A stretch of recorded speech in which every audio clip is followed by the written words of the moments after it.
Growing conditions for blue-green algae, a harmful bacteria that can make swimmers and their pets sick. Warm waters can stress and kill fish too. In the last week, the Panhandle Health District had issued health advisories due to the harmful blooms at 3 popular swimming spots in North Idaho: Fernon Lake, Hayden Lake, and Sago Slough, where the Pend Oreille River meets Lake Pend Oreille. Blue-green algae can show up as thick green mats atop the water or globs of floating scum. The bacteria can also discolor the water or look like streaks of oil on the surface. People who swim in it can have diarrhea, throw up, cough, or wheeze. Ingesting enough blue-green algae at high concentrations can even affect the liver and nervous system. Pets can also get sick from swimming and drinking it. 3 dogs recently died after swimming in the Little Spokane River, and that incident is currently being looked into by the Department of Ecology to discover the cause of it.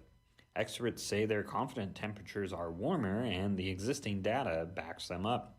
The U.S. Geological Survey doesn't have many temperature gauges for far eastern Washington, but the agency does have a gauge at the Boundary Reservoir near Medellin Falls. That gauge shows the water temperature on August 4th peaked at 75 degrees, and that was in 2020. On August 4th, 2021, the temperature hit 77 degrees. This warmer water and algae blooms, again, can hurt and kill fish, along with causing people and pets to get sick. And that's it for headlines. For KCHW Northern Lights Public Radio, I'm Brandon Hanson from TED. Have a great day.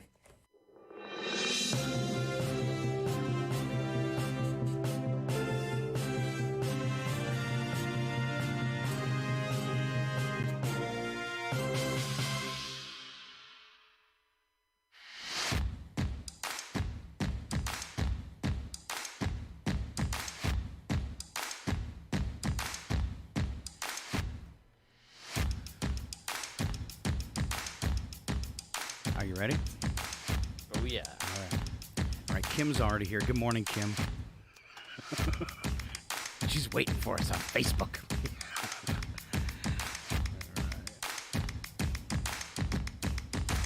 Good morning. It's KCHW 102.7, 723. Scott Allen in for your Friday, along with my partner in crime today, the mild-mannered, very mild-mannered, Philip Dutton. All right. Who's mostly always politically correct. I've kind of noticed that about you in just the few Fridays that we've been doing the show together. You try to be very politically correct. I appreciate that. Oh, yeah. Okay. All right. You don't, some of the guys, like Chuck, goes way out there. So yeah. We have we'll call you politically correct Philip today and see if he kind of blows that since we've attached it to him. All right, going along with Brandon Hanson. By the way, thank you, Brandon Hanson, for delivering news to KCHW. And just like the rest of us, he's doing that for free. That's right. That was really nice. Sounded great. Oh, man, he's got it down. He is the news guy.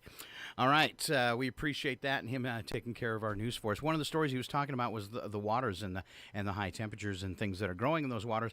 Also a story yesterday on one of our 2-minute science shows about fish in the Columbia, salmon in particular, having funguses growing on them because the water's too warm. Was it the blue algae I heard? Yeah, something like that. Yeah. So it's not very good for them. But, so they're having problems with the salmon in the Columbia and the Snake River. So that's kind of sad, too, because of the warmer temperatures. It affects everything when your ecosystem gets out of balance.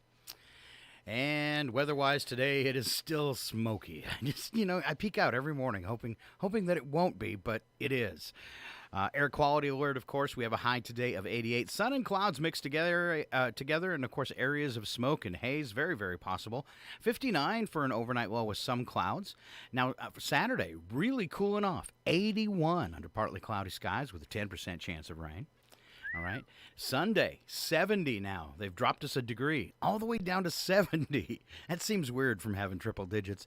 A 70 for a high, 50 for a low, scattered thunderstorms, and a 51% chance of rain. Monday right now, back up to 81. 54 for an overnight low, partly cloudy skies, 15% chance of rain. And let's see, by Thursday, we're back up at 100. All right, but a little break and maybe a little rain. Of course, the thunderstorms, always scary. Did you get some of that out there in Addie a couple nights ago?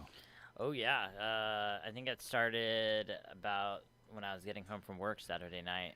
It was pretty cool. You could see it like way far out in the distance, just flashes, no sounds, but it lasted, I don't know, roughly 6 hours maybe, and you could just kind of see it get closer, and then, it was obviously here, and then it went away. Seems like the flashes of light went a lot longer because of the smoke, the particles maybe in the air. Yeah. And then I don't know about here, but I got heavy rain for 15 minutes about, like really, really hard. But it seemed less smoky the next day, so that was nice. Yes, it was. We got a little reprieve for a day there. Looking at the fires, let's see, Cedar Creek fire. I have a buddy that lives up there. He keeps telling me how bad the smoke is in Omak, Twisp, Winthrop. I think they're like at evacuation levels, and he said you can't even step outside. It's so bad. Cedar Creek fire, 52,000 acres, and the Cub Creek fire, 61,000 acres. Are worried these things could grow together because they're pretty close. Both of them only 25% contained, and these fires are a couple weeks old. So they're having a hard time. A new one down in the Wenatchee National Forest. It's a small one, but we were saying yesterday we could see all sorts of little red dots that hadn't been assigned a name yet, and that was after that lightning storm. Walker Creek fire, kind of, I guess that would be northwest of us. That's a new one, and it's only at 75 acres, but it's one that was started from those lightning strikes. One's at the Chua Creek, up to almost 40,000 acres, but it is 93% contained now. They're doing a good job on that one. That one to the southwest of us a little bit, as well as the Whitmore fire at 4,300 acres. I am missing another one. Summit Trail, 28,000 acres, only 20% contained. There's another one that's been going for a couple weeks. Let's see, south of Spokane, the Sherwood fire, it's only at 1,200 acres, 95% contained. So they almost got that one under control. And a couple of them to the east of a Spruce Canyon, update there, it's 90% contained. And way up in the Colville National Forest near the border, it's called Molly Denite, and it's 50% contained already, and that was a small one that got started from the lightning strikes. Still have those ones down at Lewiston, and still a couple look like just north of Spokane, a Hazard Hill fire. That one is a small one. They've got that 90% contained as well. It was 125 acres, and I'm guessing these were from those lightning strikes as well. Nelson Creek, 90% contained. So some of these are looking a lot better, except for, everything here on the toward the east side of the state looks to be almost at 90% containment. The ones up in the Okanagan National Forest are still really having problems with those at 25%, and they keep growing bigger and bigger and bigger. So. And my buddy said he was kind of worried they took the planes away. He said he hadn't seen planes in a couple days, but they said almost so much smoke too they probably can't see. Yeah. I don't know how much truth there is to that, but tough situations out there. Brandon was talking about COVID numbers as well. A story popped up nationally. It says a lifeboat may be about to get tougher for the unvaccinated, and it's not only because of their significantly increased risk of getting COVID-19 and becoming very sick. Rising course of states, cities, and private sector titans have implemented new vaccine requirements for their employees and patrons. That's like some businesses are requiring you to get the vaccine. Marks a new, less negotiable phase in the fight against the coronavirus after months of, material goodies leading the vaccination campaign. The new incentives aren't financial. They draw motivation from immediate and tangible fears of losing time to go get tested, losing a job, losing money, or missing out on social events, as well as the ever more apparent pain of the pandemic hitting home through loss of life and loved ones. Now, more than 97% of hospitalized COVID-19 patients in the country are unvaccinated. That's a huge percentage.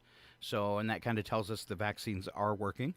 Now, after months of vaccine rates tapering off, vaccination rates are heading back up with the recent surges of serious illness. On Thursday alone, the U.S. saw its highest vaccination numbers in over a month, 585,000 new vaccinations in a single day. The White House COVID-19 data director announced some of the most dramatic upticks in recent vaccinations have been in states with the highest surges in new cases and hospitalizations and some of the lowest vaccination rates. Let's see. Dr. Arthur Kaplan, professor of bioethics and the founding head of New York University School of Medicine and Medical Ethics Division, said people watching more people dying in the ICU and kids getting sick that it motivates, he said. Free beer, free fishing licenses, free marijuana, college tuition, nothing motivated people to get vaccinated. That's tough. All right, unvaccinated Americans must now weigh their personal risk-benefit ratio, take the vaccine, or face restrictions. Kaplan said the carrots don't work much. Now we're seeing more pressure coming from the other side, and this is in the form of federal, state, and local vaccine requirements. Something I didn't know if we'd see or not, but it looks like it's going to happen. It's every day. There's a few more companies coming out. COVID-19 tracker lists the worst states in the nation. Vermont is right now, let's see, Vermont, New Mexico, Washington, and Oregon are the darkest states on the map. So once again, Washington leading the pack in new coronavirus numbers. That's depressing. And what depresses me there is like we saw in each wave, it takes off in Seattle, big surge, and then over the next 30 days, it filters across the rest of the state, and we all see it.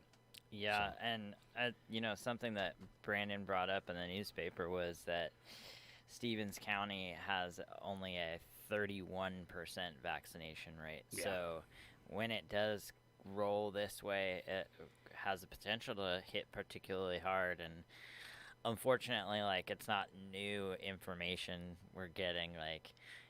Vaccine helps protect you, but...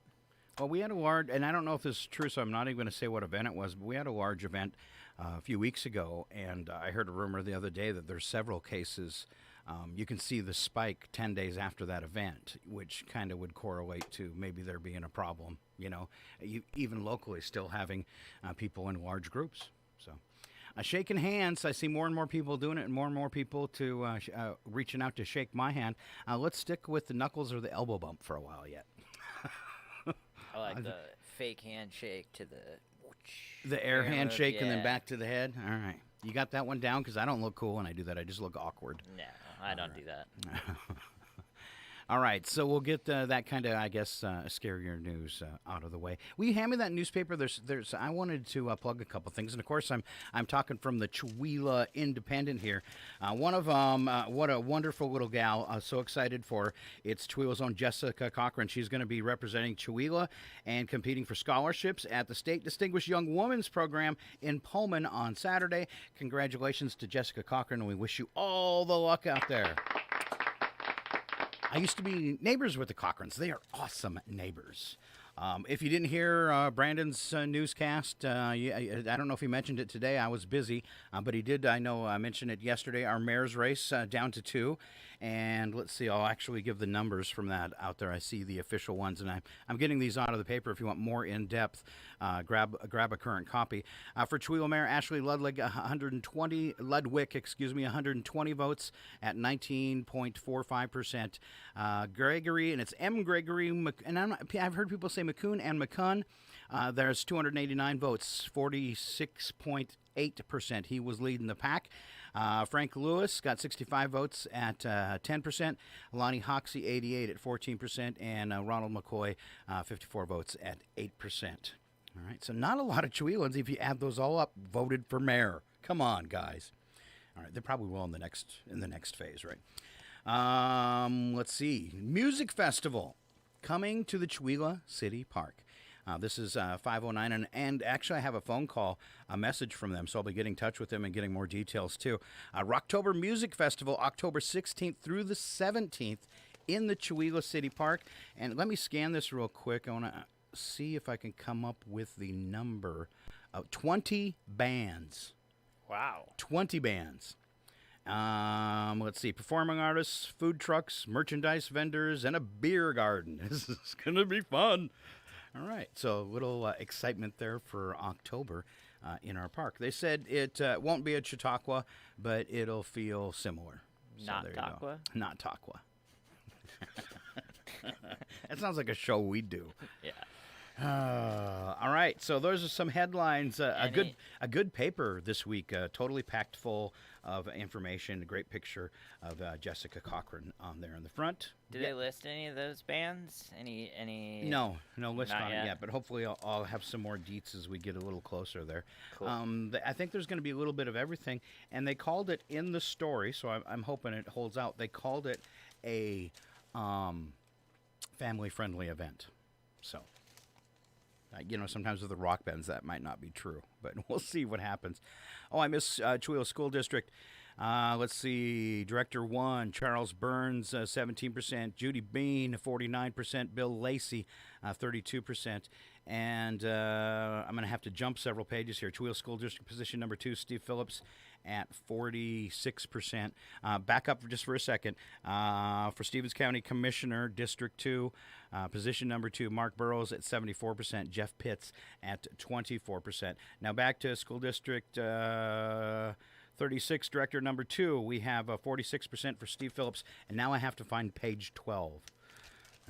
And I'm blind in one eye, so bear with me. Here we go. Camilla Mora got 23%. Kira Rolstead, 29%.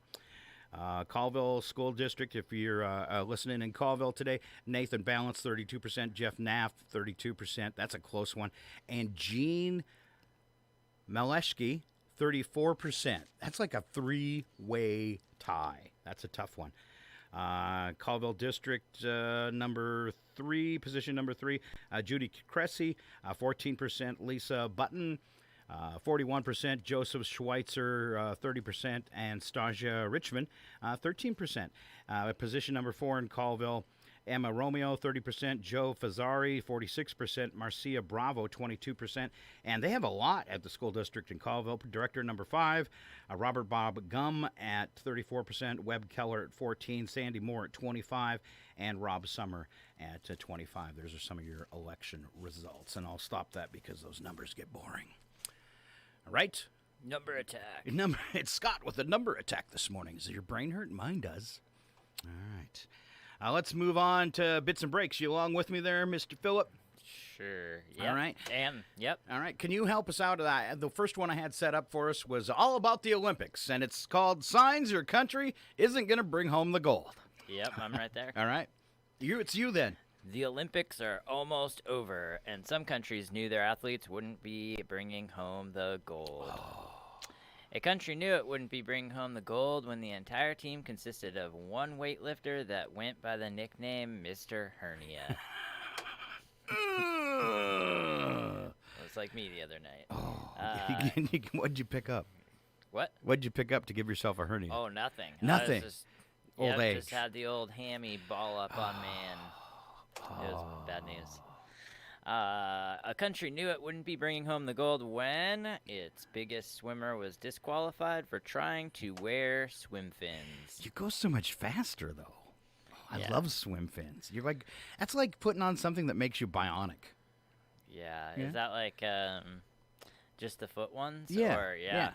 The only problem is, as a kid, I could never afford the $300 pair that didn't leave blisters on your feet. Yeah. Yeah, they were quite uncomfortable. Man, you can swim fast. I can never get the walking down. If you just wear one, you can go in circles? No. Yeah. I gotta try it now. Let's see. Left turn. When it knew it wouldn't be bringing home the gold when an entire track team injured their Achilles tendons during the opening ceremonies. They all dropped to the ground and grabbed their foot. They were faking it. A country knew it wouldn't be bringing home the gold when their fastest swimmer couldn't climb out of the pool without help from fire and rescue. That's like trying to get me back in the boat after I ski. It's like, all right, everybody, grab something and get this whale back in the boat. And there's nothing like trying to do it yourself and making it like halfway up on the ledge of the boat and then just teetering there and falling back in the water because it hurts. Yeah. Yeah, that's Scott. Just saying. It's not easy stuff. It's not easy stuff getting in the boat when you're old. All right. This is one of those simple features you discussed amongst yourselves. While you're driving? What? All right. If you could travel into the future to see any one thing, Philip, which would you be more inclined to choose? All right. Travel into the future to see any one thing. Something in the future that it specifically involved you? All right.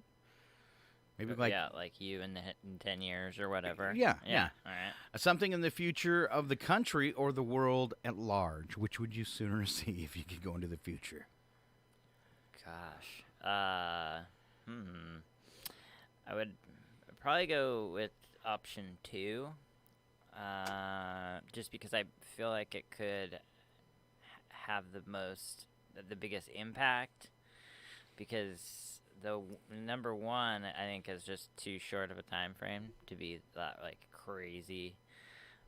I don't know. It'd be more interesting to see it, 200 years in the future, or 500 or whatever. And is there any water see, left? Like robots walking around and Jump 200 years in the future. And what do you mean COVID's still going on? or 10 years. All right. So, I'd do the same thing, because you want to know what the future was like for, your family, your lineage. Yeah. All right. How about you do this? The most annoying things about moving. Everybody moves in the summer. Study of 2,000 adults who recently moved found more than a third claimed it was one of the most stressful events of their life. 22% were put off from ever moving again. I had a stroke once while moving. Really? Mini stroke, yeah. Yeah. I mean, it is stressful. It is very stressful. Most annoying things, what are they, Philip? Organizing services like electricity, internet. Oh, yeah. Water, sewer, garbage. Because you never want, and I'd say internet's the most important one, because you don't want to go without internet for a day. Kids could go nuts. Yeah. Bad things could happen. Spending lots of time packing. Always gross. Mm-hmm. Redirecting the mail. That one's not too bad. I have a friend, though. He calls you, and I've learned this over the years. If he calls you, say, "Can you come help me move?" You're not helping him move. You're helping him pack, and then you're helping him move. I think that's what most people mean. Really? But if I ask somebody to help me move, when they get there, all the boxes are packed, and they're helping me move. They're not helping me pack. So, I mean, at least that's my experience. If you're inviting someone over, be specific about what they're going to do, so they're not shocked when they get there. Okay, sorry. I digress. Raining on moving day. Ooh, packing all that mud into the new house. I've done that before. Just destroy your brand new, Mm-hmm. Ooh, this one has to be a tough one. Waiting on a move-in date. Oh yeah. Have you ever had to do that? Oh yeah.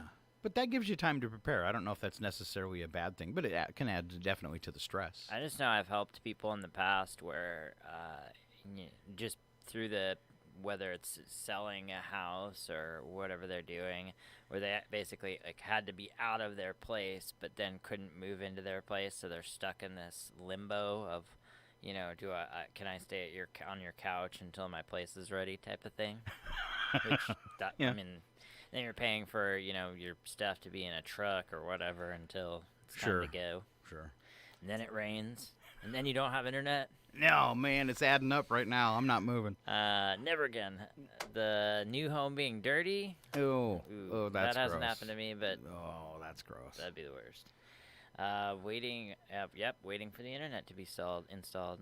Again, Number 6. It's enough for 2 times. Having to clean your old home. Oh yeah. That goes hand in hand with 5 here. Yeah. You know what my last words are when I'm doing that? What? I think that'll be clean enough for them. I don't know who they are, but that'll be clean enough for them. Being unable to fit furniture through the door. Oh. Yeah. Get creative and bust a window out. Especially some of the older houses, like the ones around here specifically, like the doorways aren't the same. Everything's not the same as, everything is more or less standardized now. There are some tough things where you're trying to move a couch around a corner upstairs. I've had old stuff too, like where you're trying to get something into the attic apartment and it just doesn't quite work. All right. Not having blinds or curtains to begin with. Oh yeah, no streaking around the new house. And noisy neighbors. Oh, gotta love those. Time to move again. Oh man, having people above. You ever lived in an apartment where there's people above you? I have. I've been really lucky in my apartment living. That it wasn't bad? Yeah. Most of the time, I lived in 2 different apartments, and they both had neighbors above and below and on the sides, because this was over in Western Washington.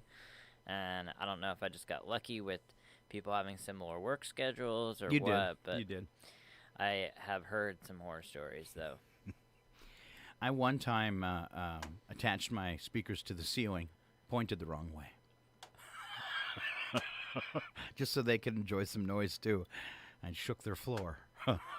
Wasn't me. Did they say anything to you? No, but they stopped being so noisy.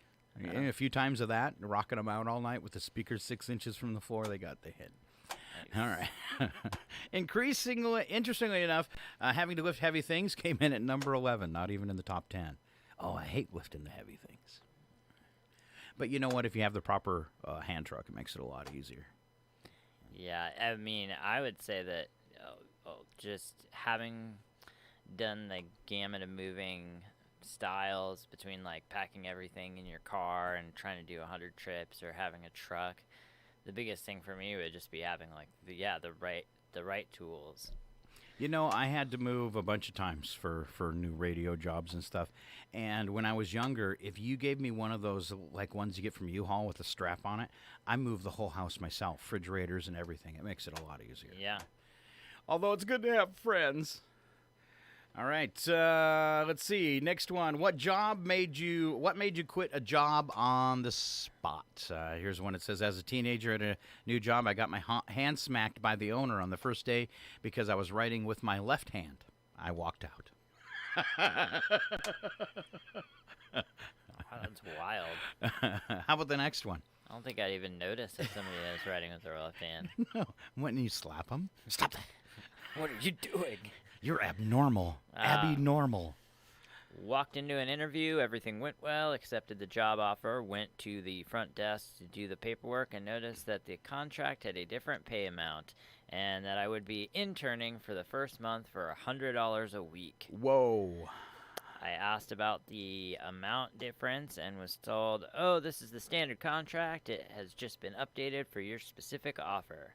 I told them they needed to edit and initial the changes before I would sign. I was told, oh, that's not how things work here. I thanked them for their time, and I left without signing anything. They called me back on the day I was supposed to have started, asking where I was. I told them because I didn't sign the contract, I was never an employee. Hello. Yeah. Wow. $100 a week. Wow. I'd turn around and walk out, too. Here's one that says, my first job at a restaurant. First day I showed up, the heat was broken in the dead of winter. And it was 35 degrees. I asked the cooks if it was always like this, and they said yes, so I immediately walked out. I'm a bit testy. I've walked off more than one job before. Yeah. There's, it's bad to burn the bridge, but there's something about it too when you do that, and it's kind of freeing, especially if you've like worked under a dictatorship or something like that, where it was just like crazy, Well, yeah, it's hard because so many people are stuck between like they need the job so badly that they're willing to compromise themselves basically to, fit whatever it is to have that job, even however bad the job is. It was about 30 years ago. I worked at a radio station in Spokane. I went on vacation. When I came back, I called them up and told them I wasn't coming back. I know. You told me this story, yeah. This is what? And I said, I had so much time, and it was so relaxing on vacation, I cannot come back to work for you. And then he asked me why, and I explained all the reasons. And you know what? The other employees later on told me it really helped. And I was like, well, good for you. Yeah. Why couldn't you change sooner? Yes. Being hired to sell cars, then in the middle of training, I get pulled aside and told I'm being moved to lot attendant. Ooh. That position paid minimum wage, didn't have a chance to be on the sales floor. He left and never went back. All right. There's one that says haven't quit yet. Yeah. Oh. The boss made it where the whole front office has to text her so she can change our thermostats for us. We've had control over our thermostats for the last 10 to 15 years. The kicker is 85% of the time she is not in the office. Oh, she's got it all locked up. That's like Dad. Taking control of the thermostat. Yeah. Here's one that says I was offered health care. When I asked about filling out forms the next day, they pulled the health care from my package. I immediately left. Wow. You have a really bad job? Tell us what it was on Facebook. Maybe we'll share it. Careful. Yeah. Protect the names of the innocent. Nobody's innocent. All right. Kim, who said good morning, and then said good morning back. She said, hope we have a great day. And it says, what is this? Can you say it's smoky out there? And it says, we love you and your show. And that's from OMAC. So somebody from OMAC actually listening today. So That's awesome. That's cool. We brought them up, and they were tuned in. Yeah. Huh. All right, I know we've got an office group in the Tri-Cities that listens too, which I find strange. But That's great. way to go. It's because we're global, baby. Mm-hmm. All right, I'm going to save trivia for you for a little bit. I had a couple other things this morning. Let's see. Irritating, this kind of goes back with work, so don't do any of these today. Irritating phrases to avoid in your email. I like this. We need to. And that means you're about to get an order for something. You know, you're going to have to do something. XYZ needs to be done, but I'm not actually going to come out and directly tell you to do it. I'm just going to email it to you and tell you that we need to do this, but it actually means you. Gonna shoot you an email. Yeah. Same thing. Get ready. Thanks in advance. You're staying late tonight. Touch base. Very old school and dated, just like the phrase old school. To be honest, that means you're about to be insulted. Mm-hmm. To be honest, your work so far sucks. I once had a boss tell like 18 people at an employee meeting he could have 18 monkeys that would do better work than we did. And I thought, why didn't all 18 of us stand up and walk out? How fun would that be? All right, the worst. Please consider the environment before printing this email. What did he send you? All right. We did that one yesterday. I don't know why it came up again. It was dumb pet phone calls. All right. Crazy plan to sleep on a new my crazy plan to sleep on a new mattress every night. Okay, so there are several companies that will ship a mattress to your front door. They usually offer 100 to 120-day in-home trial with no hassle return. All of them claim that. First off, I want to know how you repackage that mattress, especially the new memory foam ones. Yeah. They come like, a shrink-wrapped donut. I recently got one, this year, and yeah, it was impressive. I don't know how you're going to ship that back after 120 days, but if that's their offer, it's not my problem. But I could get through a whole year by going from company to company. Tuft & Needle, Cocoon, Lisa, Bear, Satva, Casper, Helix, Purple. Everybody knows that one now, the purple beds. Also, Sapphira, 365 days divided by 100 is about 3.5 mattresses. So I could actually make it for a few years. But you have to buy the mattress up front. But I'm going to get my money back. So I can be sleeping for free is what I'm saying. I mean, You're not in it, are you? You're not. No. It's not really for free. Okay. I was trying. All right. But if you do it, we should document it. Let's see. Scratch that plan. YouTube. All right. I got something for Philip, though, Mr. Smarty Pants. The following program is closed captioned for the thinking impaired. I got to pick on Philip Dutton today. That's what he tells his friends I do. I want to ask you a bunch of questions. I want to have them answered immediately. So were you still crying Thursday night on your show, or Tuesday night on your show about how bad I pick on you? I don't know. I don't think I said anything about it this week. All right, because I've been taking heat over that. I just, tell everybody I come in contact with. He's kind of a jerk, but I keep showing up. All right, 24,000 kids each year are injured by what? And you will find this in stores. Lots of stores. Targets, grocery stores. Oh, yep, shopping carts. Shopping carts, that's right. And I imagine it's flipping out of it, huh? Yeah, I worked at a grocery store for a very long time, and it was always, kids standing on the front of the cart or kids standing up in the cart. And you would see some brutal things happen. Just the whole like face plant all the way to the tile floor. Yeah, and the whole cart flip over, with a 4-year-old in it, Worst one I ever did. It's a parent thing. I had the youngest in the car chair ready to go, and I think that's kind of what saved her from having a smashed face. because she was in her car seat, and she was sitting on the RV couch, and I plopped down on the couch, and it propelled her through the air in the car seat, man. I had no idea. I just plopped down one on of those big water bladder things. It did. It worked exactly the same way. I plopped down on the couch, and it just launched the kid in the car chair off, and it landed upside down, so I was horrified, but it wasn't as bad as it sounds. But, when you look back, you laugh. When it happens, you're in panic. But, yeah, she went sailing through the air. All right, sorry. Everyone has one, and it weighs about 29 pounds. What is it?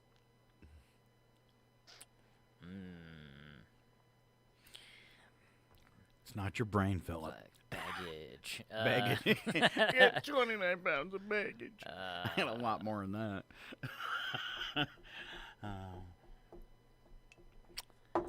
You got me. You're giving up. He's given up. Would you like to phone a friend? No. Everyone has one. It weighs around 29 pounds. It's your skeleton. Oh, interesting. All right. Do this for an hour, and you'll burn 71 calories. You're doing it right now. Thinking? No, you don't burn any calories when you think, Philip. Talking. Talking. There you go. Talking to you, is it more? Yeah, it is. Here's a brain buster for you. What is it that goes up and goes down but does not move? I don't get this. Goes up and goes down but does not move. I guess if you think it abstractly. Goes up and goes down but does not move. We've been really concerned about this lately. The temperature. The temperature is right. All right. Which one's the lie? Michael Jordan was cut from his varsity basketball team during his sophomore high school year because he was deemed to be underdeveloped. The world's first television commercial advertised a flower shop. And on average, about 45 million gallons of water are used each hour in New York, or 45 million gallons of water used each hour in New York City. Which one's the lie? My first thought was the Michael Jordan one, because that one's hard to believe. I'm going to go with number 2, just because that's the one I know the least about. And you're right. It wasn't an advertised flower shop. It was for Bulova watches. Yeah. Fancy. All right. First television commercial. A few more for Philip. According to relationship experts, this is the best opening line a guy can use on a woman. Oh, am I supposed to get this? Yeah, you're supposed to guess I'm single. I don't know Yeah, this I don't stuff. have a clue. Please tell me. Is that what you're saying? What's the answer? Please tell me. You got $20. I think this might be worth it. I think this might be worth $20 for me to share it with you. Because I didn't find this. Oh, that's not the line? No. You thought that was the line? I don't know. Give me $20. I don't think I'd pick up very many women doing that. And it doesn't work if I do it the other way. I'm going to get slapped. Challenge accepted. The best opening line a guy can use. I don't believe this. This is so easy. I can't believe we've missed it, Philip. We're going to go out tonight. As soon as you get off work, we're going to try this, okay? Okay. We're going to try this. What's the line? If Sporty's is still open, we'll hit there, the Oasis, the casino, wherever we could find some women, and we're going to try this line tonight, okay? You ready? You ready? Yep. It's going to blow your mind. Are you ready? I'm ready. What time is it? What time is it? What time is it? What time is it? Huh. All right, we're going to work that, okay? All right. Me and Philip will be out around town tonight without watches. All right, according to us, because that'd be dumb if you said, what time is it? And she goes, look at your watch. And, well, I guess you could say, I just wanted to talk to you. Yeah. It might work, too. According to a new survey, the majority of women think that jeans and this are the sexiest thing a man can wear. Are we talking shirts, pants? I can't tell you. If it was a shirt, it'd be a special kind of shirt, I imagine, because women think jeans and this are the sexiest thing a man can wear. Hoodies. No, that's the creepiest thing a man can wear. Jeans and a hoodie. I don't know, like a You're overthinking t-shirt? A t-shirt. Plain white tee. Yeah. What does the letter Q stand for in Q-tips? Ooh. I feel like I knew this at one time, but you got me. Quality. Quality tips? Get some quality tips for you. Ha. Ha. See why they shortened it. Yeah, not very fun, is it? Average American eats 19,000 calories worth of this each year. Butter. No, but it is a dairy product. Milk? No, sir. Eat. Eat. So, milk actually classifies as a Cheese? solid, but because of the way your body deals with it, but you don't eat it. A cheese? No. The world's most popular dairy product is ice cream, Philip. Ice cream. I would have still said cheese. Cheese. I don't know. I don't ever eat ice cream, so You ate a whole wheel of cheese. it's my jam. What was ESPN's first televised sporting event? This is really lame, too. Bowling. Almost as bad. Slow pitch softball. It was the Milwaukee Schlitzes versus the Kentucky Bourbons. Man, is Yeah. that Schlitz a beer? Yes. Yeah. Yeah, beer versus bourbon. 20% of single men say they used what to try to pick up a woman? No watches. No watches. And it's not that line. What time is it? This would be online it'd be something that you would own. You would use it to try to pick up women, and it's not your car. Oh, a pet. There you go. Good choice. Yeah. Yep, that's it, Pat. All right, world's easiest multiple choice radio game. A series of multiple choice questions for Philip. He just has to pick one. There's no right or wrong answer. All right. Got it. And we're just going to basically find out what your favorites are. Superman, Spider-Man, Wonder Woman. Oh, classically Spider-Man, but Wonder Woman. Yeah. The first one was great. Shag carpeting, bell bottoms, Corvette. If we're talking Corvette, No specific year. Oh man, I'd say like 67 and previous. Then we're in business. Well, I'm going with shag carpet. All right. So, well, I think if you're thinking the Corvette from that era, you get all of them: shag carpets and bell bottoms, and a Corvette. You're styling. Yeah. Look at him go. We got shag carpet in my Corvette. You're probably not old enough to have worn bell bottoms, though, are you? I didn't think so.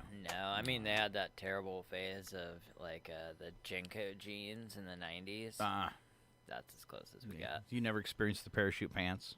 No. All right. Thunderstorms, puppies, open-toed sandals. Oh, puppies. I'm going with thunderstorms. Don't like the puppies are messy. They're so much fun. Having a puppy is like having a baby without a diaper.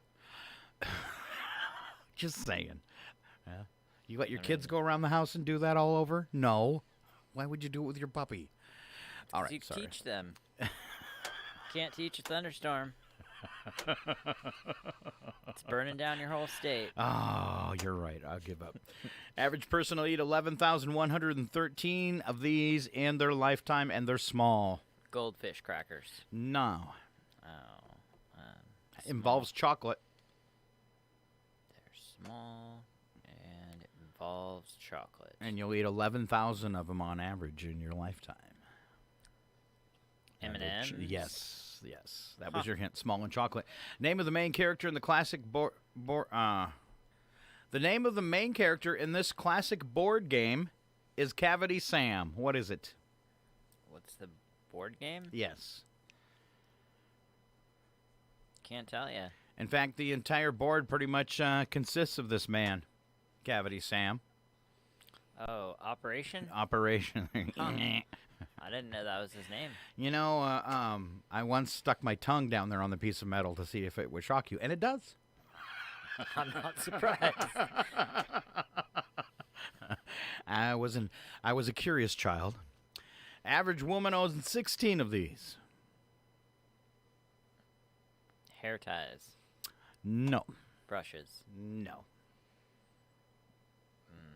Piece of clothing. You're so shy, you probably won't say it.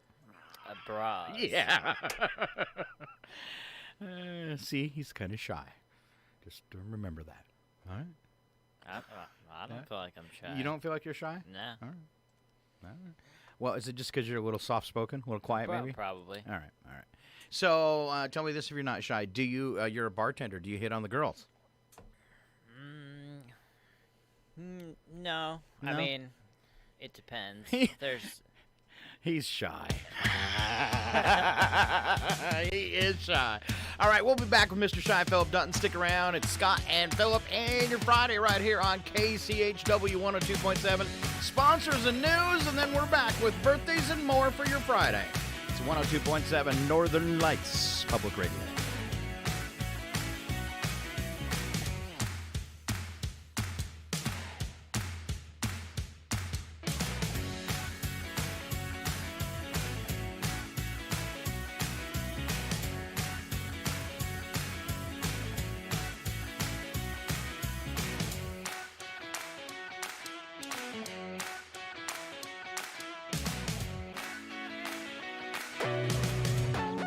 Listening to Northern Lights Public Radio on 102.7 KCHW, Chewelah Valley, Deer Park.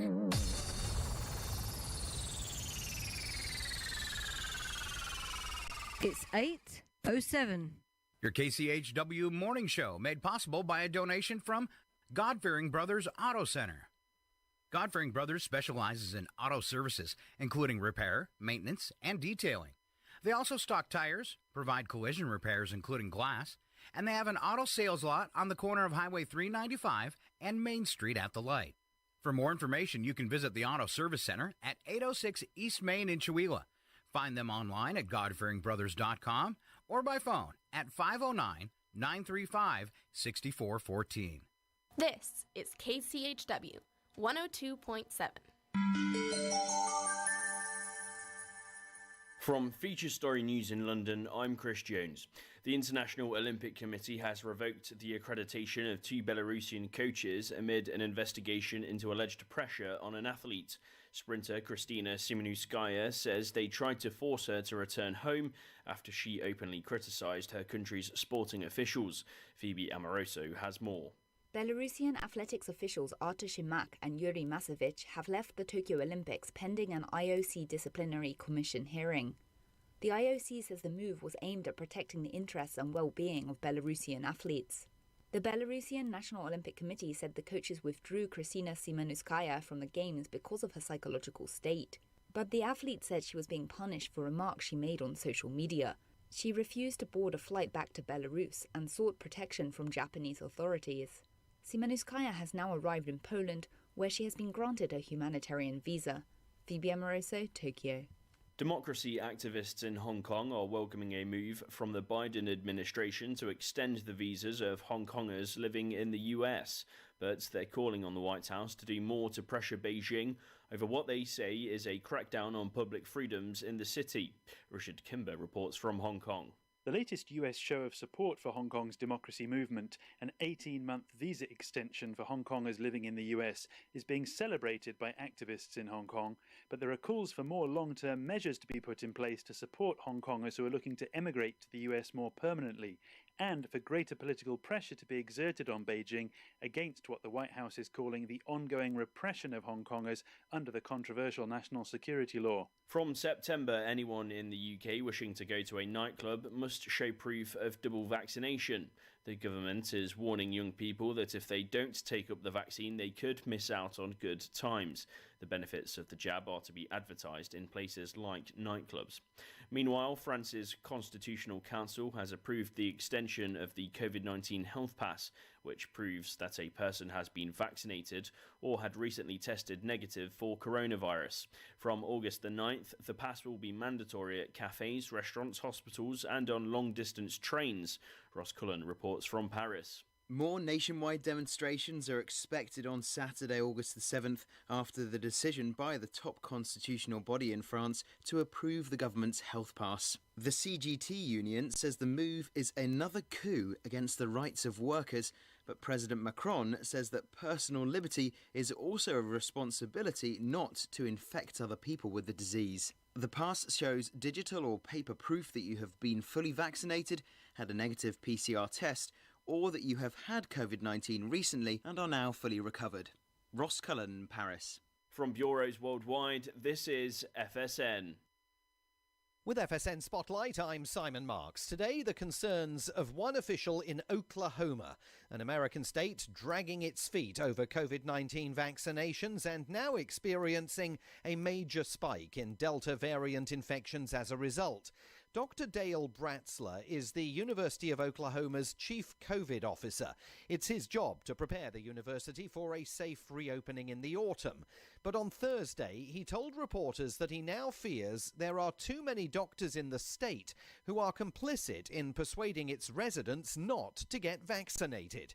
He says in the last few weeks he has heard from a growing number of Oklahomans who say they won't get the jab because their own GP told them not to. There are very, very few medical contraindications to the COVID vaccine.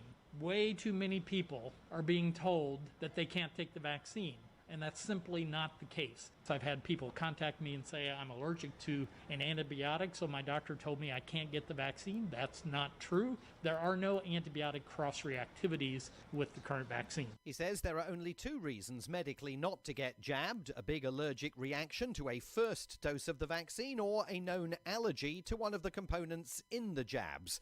Meanwhile, Oklahoma's hospitals are filling up and officials fear the state is rapidly running out of intensive care unit beds. With FSN Spotlight, I'm Simon Marks. To recap our top stories, the International Olympic Committee has revoked the accreditation of two Belarusian coaches amid an investigation into alleged pressure on an athlete.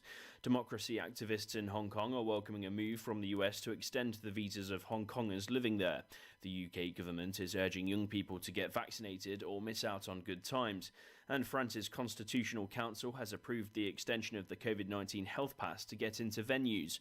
That's the latest feature story news. Chris Jones reporting.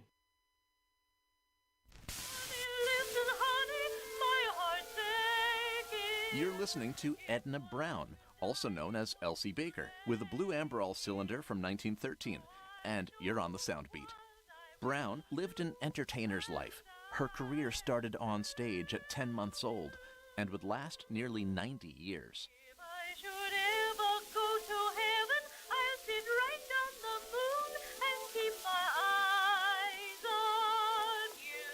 Life insurance quotes for the Apollo 11 crew were, sorry in advance, astronomically high. With great risk ahead, the men wanted to provide for their families. They knew there would be a demand for their autographs, especially on covers, envelopes postmarked on important dates. During pre-flight quarantine and downtime, they signed and signed. The autographs were postmarked and distributed among the astronauts' families, enabling the men to keep their proverbial eyes on them, even while sitting on the moon.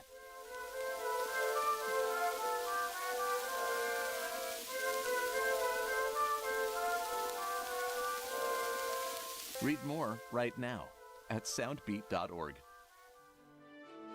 Soundbeat is produced at the Belfer Audio Archive, Syracuse University Libraries. I'm Brett Barry.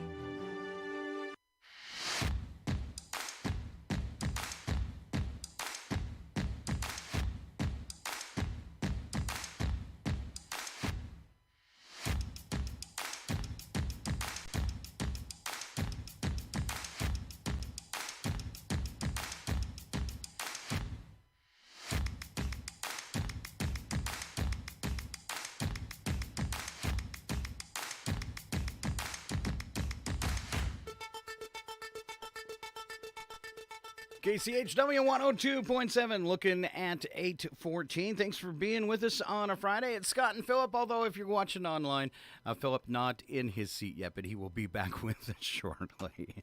All right, I want to take a look at local birthdays. We got a lot of them going through the weekend. Let's get to it. First one up, Heath Hogan having a birthday today. Our own Grumpy John Grumback. All right, you can catch up with Grumpy 11 o'clock on Sunday. He does his classical music show. Also a birthday today for Roland Goulet, Austin Smith, Dayton Smith, and then a anniversary for Justin and Megan George. Then on Saturday, a couple birthdays. We have Damian N. Howder, and Nicholas Smith. On Sunday, Bruce Stump, Terry Henches, Christine Chalmers, and Campbell Kersey all having birthdays. It is a busy weekend for birthdays. And then on Monday, since I hate Mondays and always take it off, Mackenzie Stout, Quentin Smith, Aaron Grable, Paul and Carmen Hartel. There you go. You can stop in and see them today. And James Culverwell also having a birthday. Another anniversary here. Bob and Shelley Beidou. All right. Lots of them. Lots and lots. People you know and love. Tell them you heard us talking about them on the radio, but don't tell them what it was.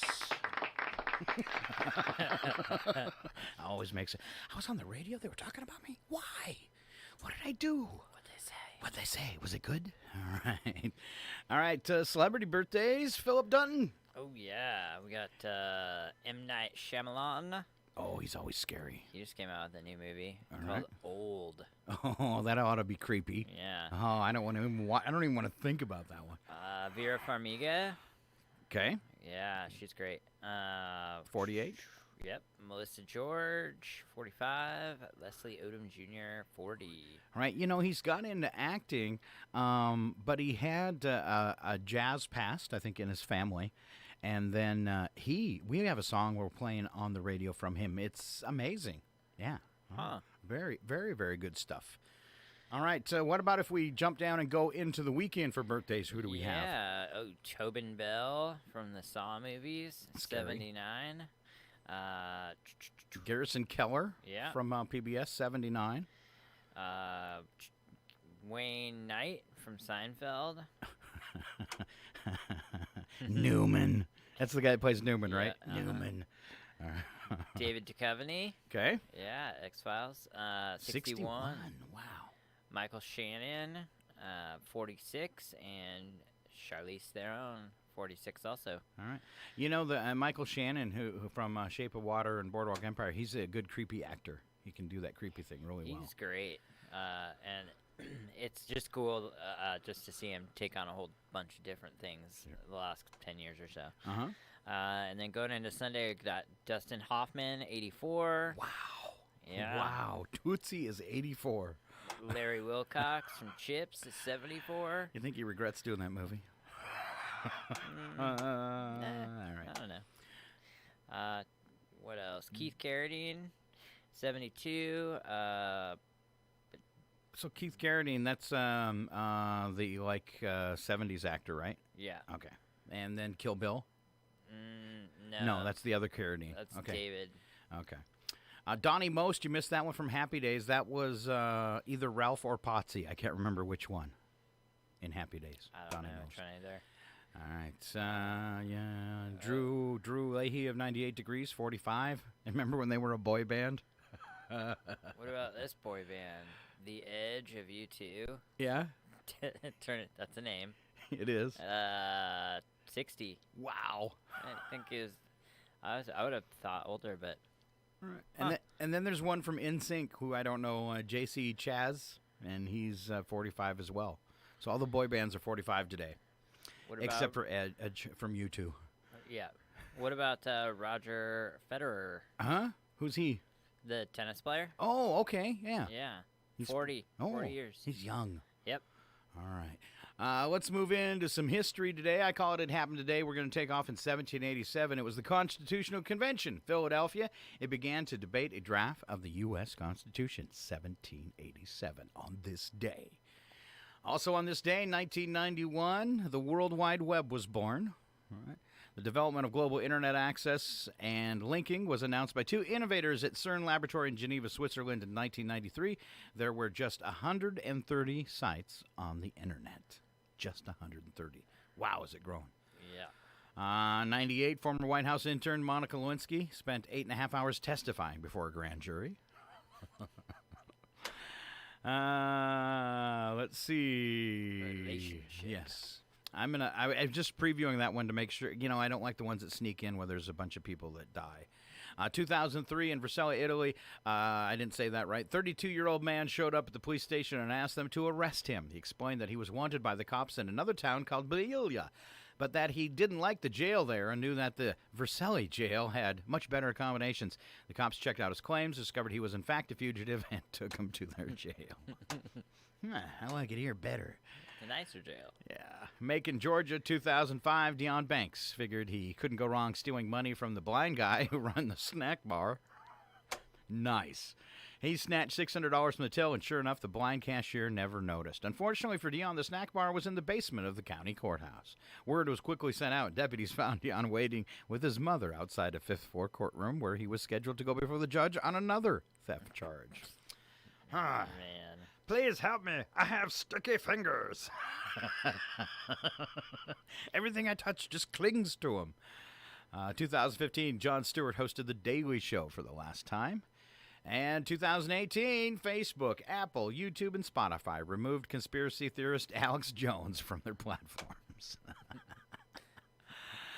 All right, we call them special events. We'll go all the way through the weekend, but today, there's a ton of them. Wow. International Beer Day. Oh, you might get some of that tonight, right? Yeah. All right. Fresh Breath Day. Also known as Halitosis Day, which is the opposite of, you should have some fresh breath. Here's a mint. Keep them. Yeah. What about Root Beer Float Day? Get in on that. Water Balloon. I could throw some of those at you. Yeah. Yeah. Twins Day. Always wanted a twin.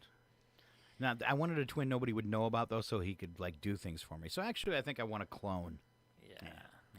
Like the Prestige or whatever that movie was. Farm Worker Appreciation Day. All right. This one should be easy. Wiggle Your Toes Day. And if it's not easy, we're sorry. I pulled my toe. Cycle to Work Day. All right. Bike to Work Day was in May, so. We're not sure what this is. No. All right. What about on Saturday? Oh, yeah. Saturday, let's see. Hangover Day. Why? Because it's the day after International Beer Day. Okay. Lighthouse Day. Ooh, I like me a lighthouse. Clown Day. Oh, my favorite thing, I was upset when they went away, that whole scary clown thing. I loved it. It was just, too cool. Which scary clown thing? The thing where we went there a few years back where for about a year that all over the country, scary clowns would hang out on street corners with knives and stuff and get arrested. I don't know. It was just kind of fun. Oh, yeah. I mean. Just having some menacing clown hang out in 3rd and Main in Chihuahua, that'd be great. You notice how I use the street I'm on? It was Scott. Disc Golf Day. Ooh. Do we have disc golf place right here in town? We did, but it's become overgrown. I think COVID killed our disc golf sporting events for a while. Boo. Maybe forever, but maybe it'll come back. Mustard Day. Play Outside Day. Whoa, not around here. Particularly Preposterous Packaging Day. That's a good one. and that doesn't mean there was too much of it, because when don't you ever open an Amazon box and go, really? Yeah, it's 17 wow, this pounds was of safe. peanuts. Yeah, no, or when there's nothing. Oh. And you're like, really? You just threw it in a box and taped it? Okay. It's a 6 times larger box than needed. Yes. So it's banging around in there. Yes. Professional Speakers Day. Oh, speakers that you listen to or people that talk? Maybe both. Oh, maybe both. Purple Heart Day. All right. Sand Castle Day.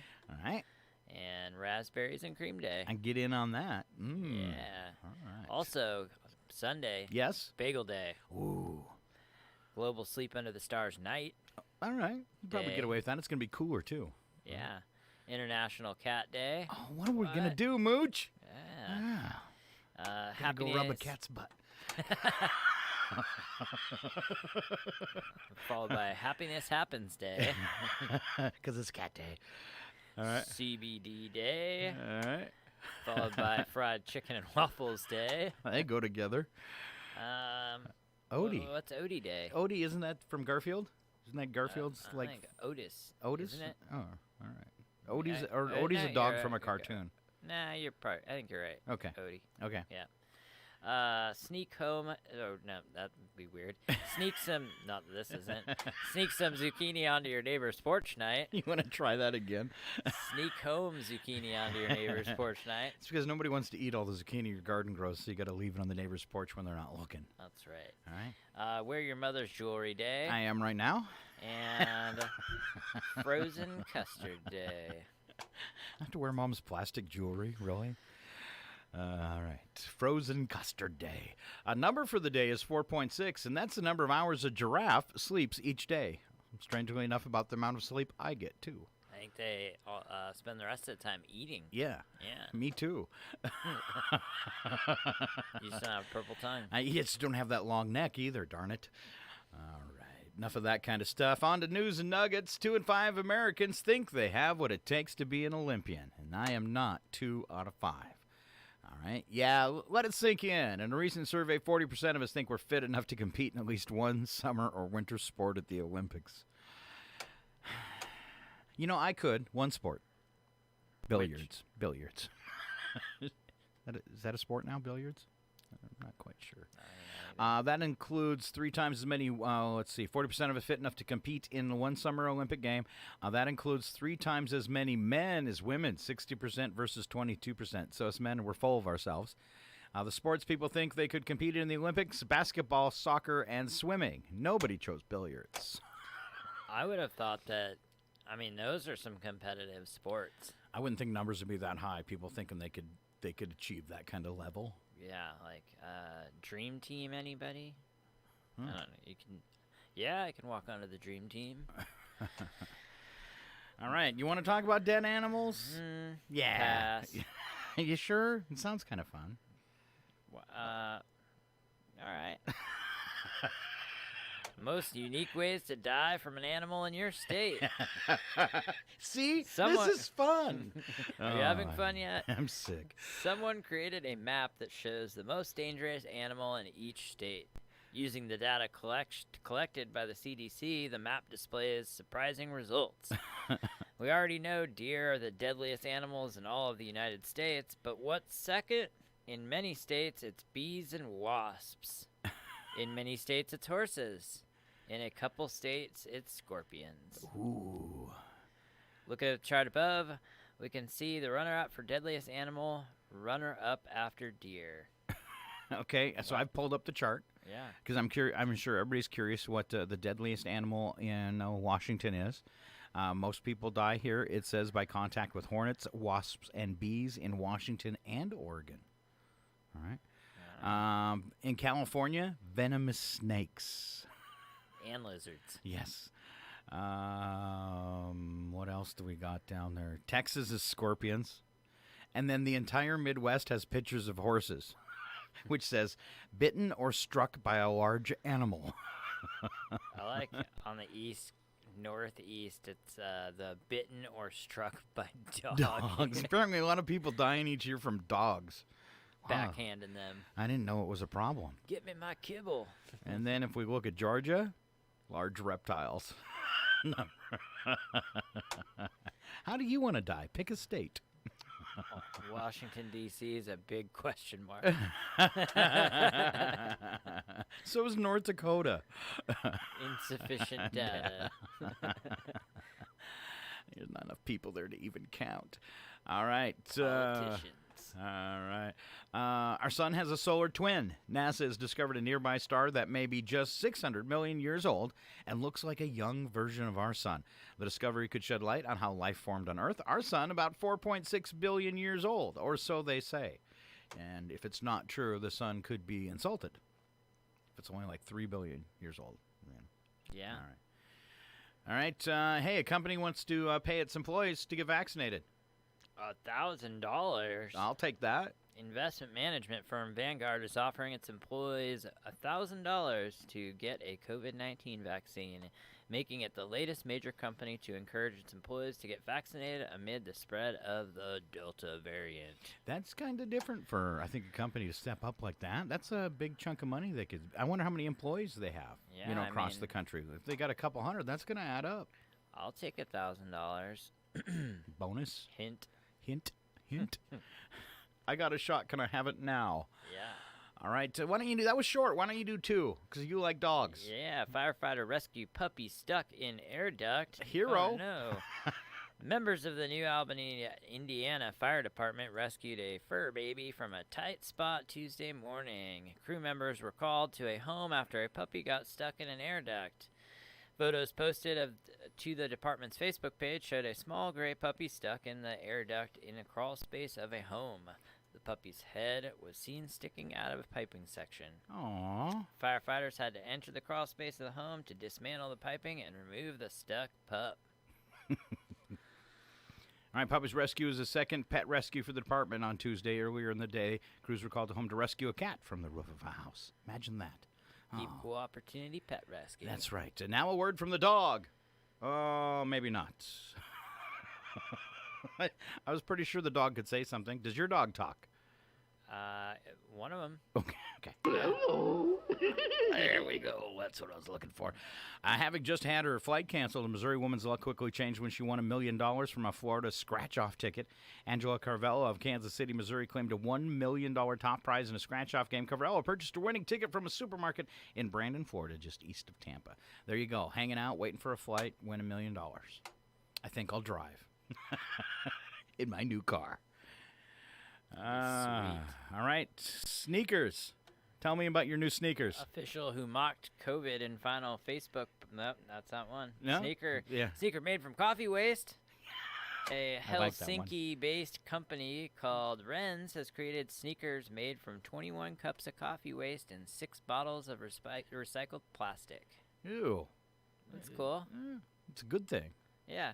I mean, I wonder. I don't see a picture, but they could be cool. I think if I had shoes that were made from coffee, I would run faster. Yeah? Yeah. All right, well, there are insects, rodents, and other creatures everywhere in the U.S. Some metro areas are more prone to pest infestations compared to others. How some U.S. cities ranked for rodent and roach sightings using the newest data from the American Housing Survey. Cities with the most roach infestations. Houston, Atlanta, Miami. Cities with the most rodent infestations, Philadelphia, no surprise there, Boston, and where most of the rats in the country live, Washington, D.C.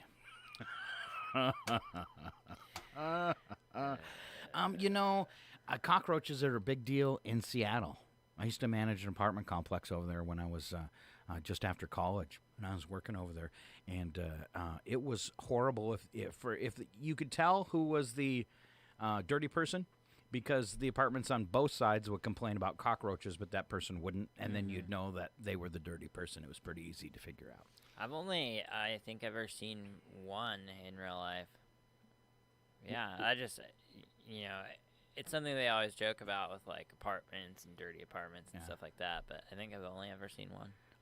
They look a lot like a stink bug from here. I'm curious. I haven't never looked it up if they're in the same family. I actually, an apartment, one time I walked in, I'd never seen so many. There must have been 1 million in the apartment. Ooh.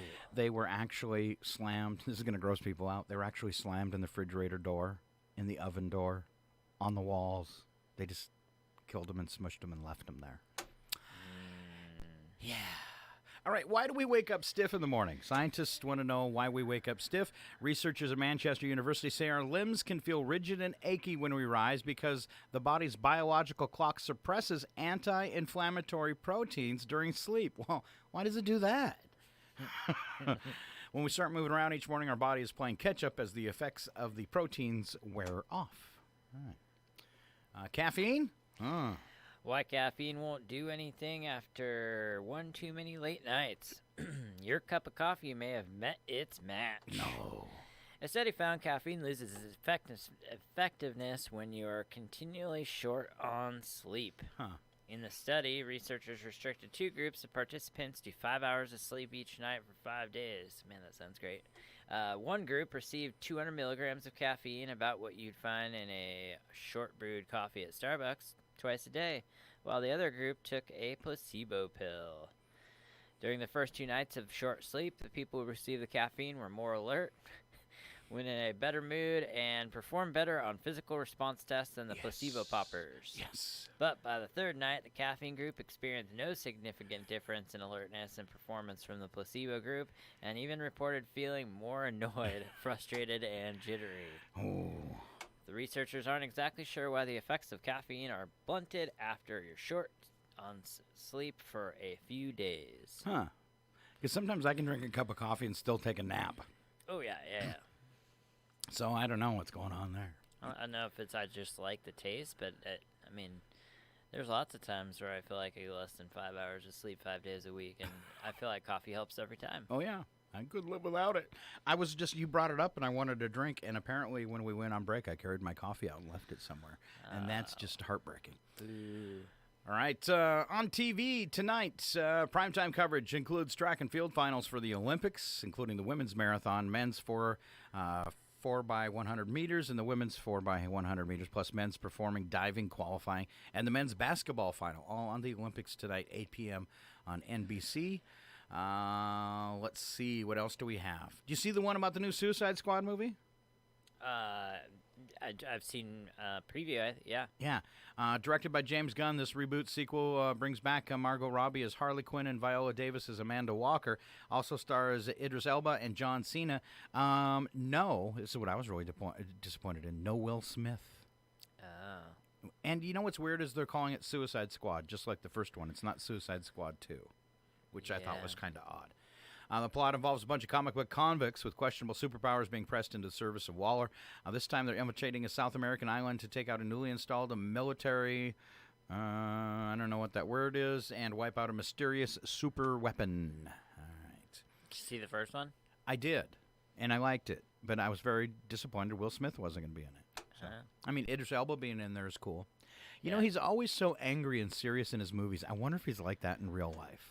I don't know. He has this Netflix series where he plays this DJ, and he's really good and funny in that. It's a little bit lighter. He's not so serious, huh? And I just saw this preview where he plays like this bad guy in a Western, but it's pretty interesting because it's a like all African American cast of a Western, so it's a really cool idea. It looks like a lot of fun. All right, what's that called? I can't remember. I just saw it just recently, but I know it's on Netflix. I know it's coming sometime in the next couple months. All right, checking that out. Here's one that's kind of different on Amazon Prime. It's called Val.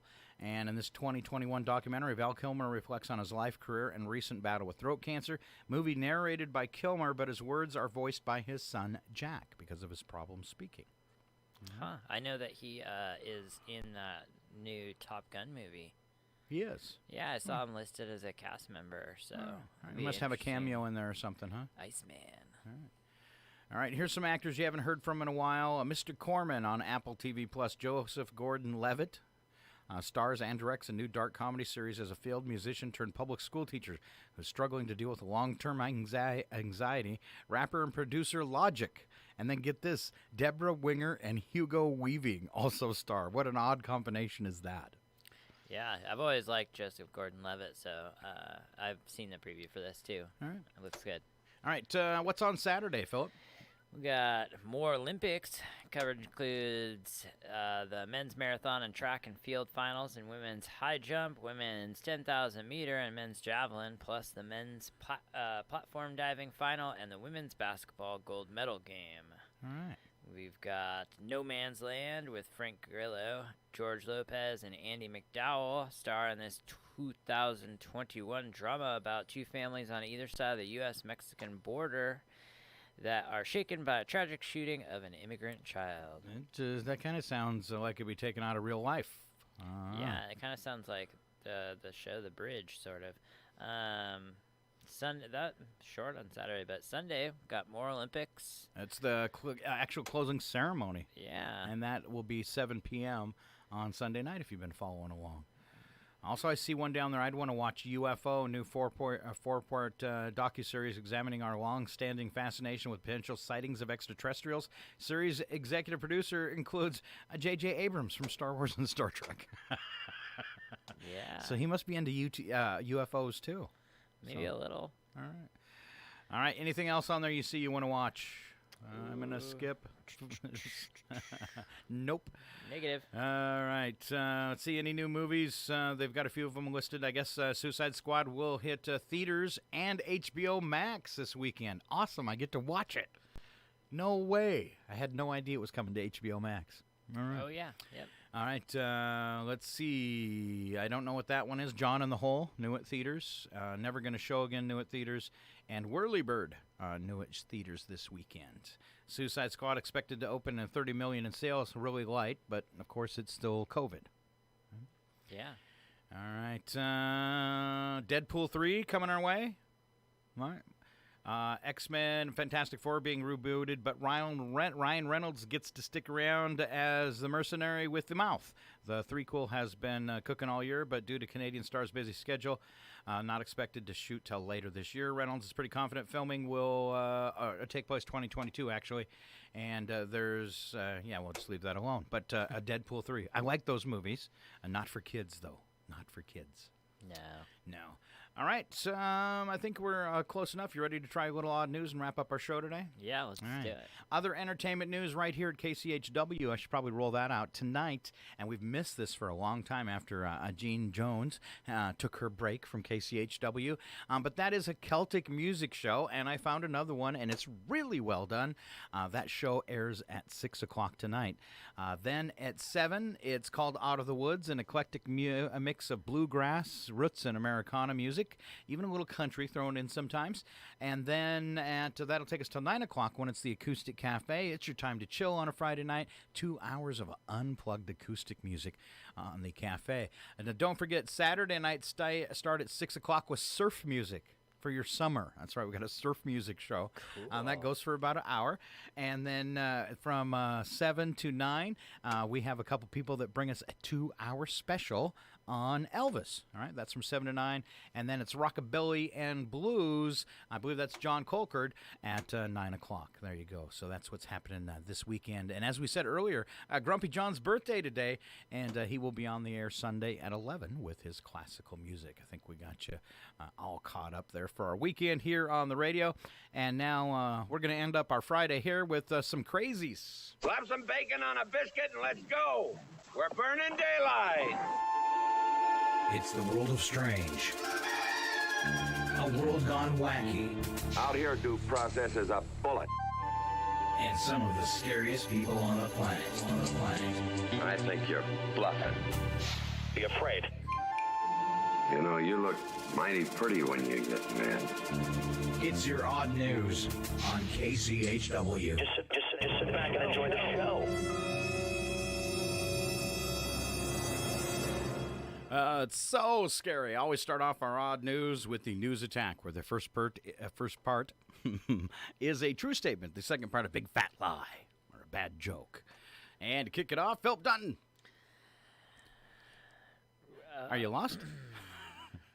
Oh, no. Right. 91-year-old Clint Eastwood is in a new movie coming out in September. Something tells me it's not a new James Bond movie. I have a feeling it'll be a little slower paced. What if it's a Western? What if he's going to play that role again? I don't know. Good, Bad, and the Ugly? Unforgiven 2. Yeah, 3.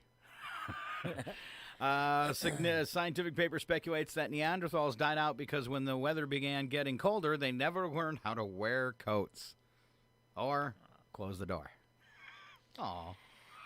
Each year, 24,000 U.S. children are treated for shopping cart-related injuries. Okay. Most accidents occur when carts containing a screaming kid are rammed by carts being pushed by shoppers with headaches. Didn't mean to bump into your cart and send your kid to the floor. Sorry. Oh, no. Action star Steven Seagal got roped into a scam to promote Bitcoin. Oops. Can we stop saying action star? For Steven Seagal. Confident the most action he sees in a day is putting on a silk robe to go outside and get the paper. The Olympics wrap up Sunday. The U.S.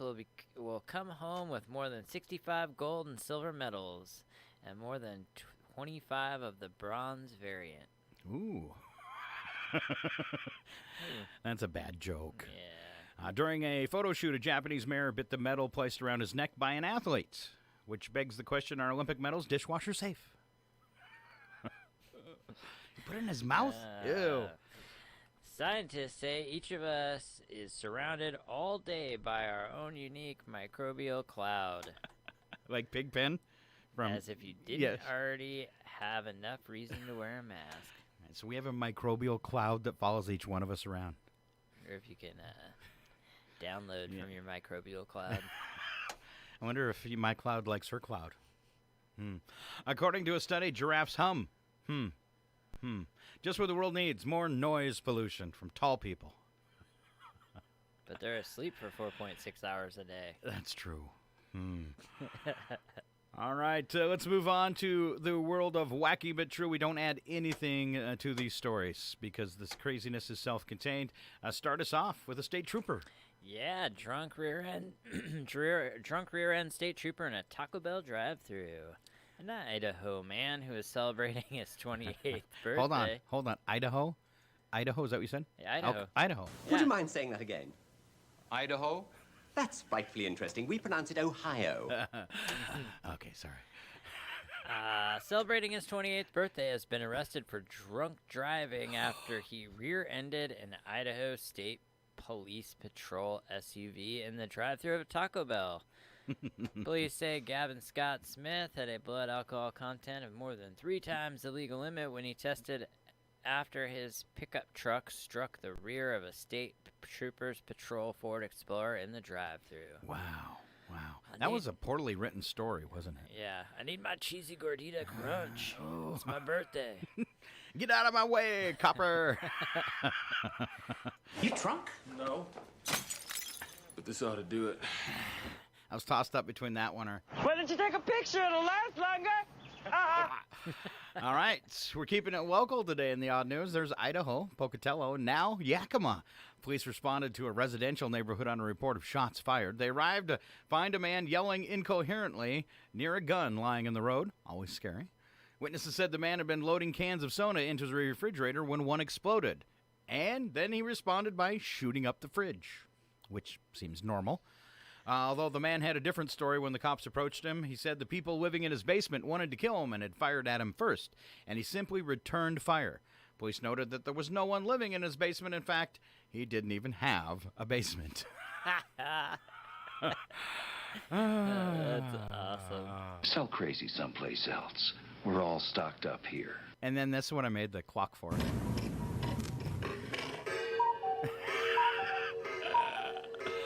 I'm going to keep that one for the crazy people.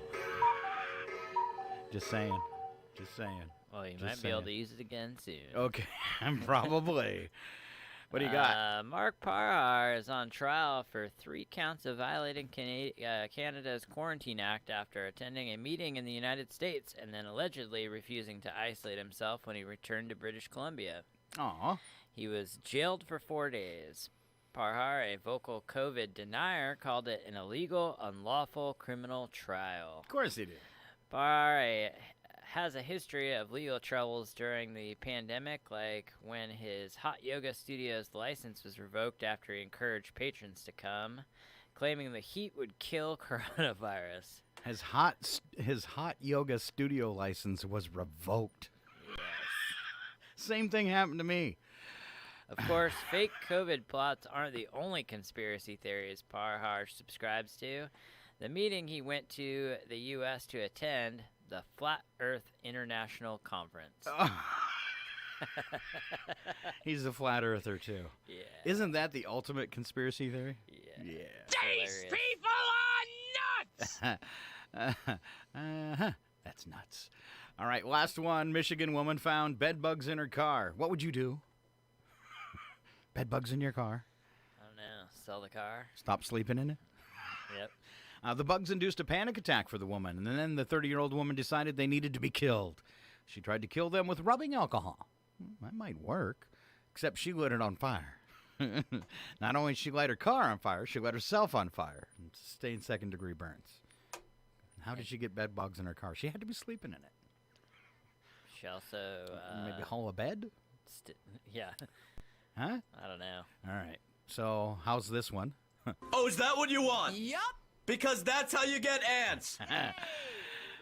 Or this one. How about a little fire, Scarecrow? And that's your odd news for Friday. All right, any big plans this weekend, or are you stuck working? Working. All right, working. All right, and you work where? At the Chewila Golf and Country Club. All right, the Rusty Putter. That's right. All right. Do you have a problem with that? With what? Rusty Putters. No. Oh, good. All right, so you serve drinks, right? That's right. You make And drinks? food. And food. Yeah. All right. Check Philip out at the restaurant. There you go. Yeah. All right. It's KCHW 102.7. I'm Scott Allen. And I'm Philip Dutton. And we want you to have a great weekend and keep on listening to all those cool shows we told you about, all right? All of them. All right. Celtic music tonight at 6. Check it out. Not so fast. Public news team is taking a break from its pledge drive. No commercials, no mercy! No!